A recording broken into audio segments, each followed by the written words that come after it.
చెయ్యి పట్టుకుని ఎవరే నీ పిక్క తిప్పేస్తానని ఆ తొడ దగ్గర ఇలా చెయ్యి పెట్టేటప్పటికి ఆ మెత్తటి అమ్మా అని ఇలా పెట్టేవాడు మొహం అనేటప్పటికి ఆ మొహం చూసి ఆ ఎరుపెక్కిపోయిన బుగ్గలు చూసి ఆ వస్తున్న పైన 2 పళ్ళు కింద 2 పళ్ళు ఆ పళ్ళు చూసి అమ్మకి జాలేసేసి ఈ మాట మళ్ళీ దగ్గరికి రా నీ పని చెప్తా అనేటప్పటికి అంతే కోపం వచ్చేసి ఇప్పుడు కొత్తగా నడవడం ఒకటి వచ్చింది.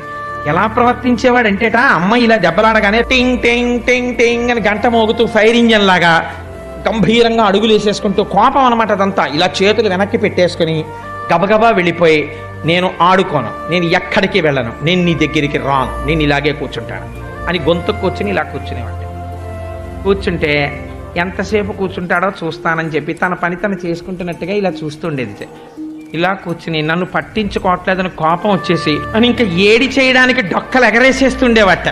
ఆ బుగ్గలు అదిరిపోతా. అమ్మ చూసి లేక లేక పుట్టినవాడు చూడు ఎంత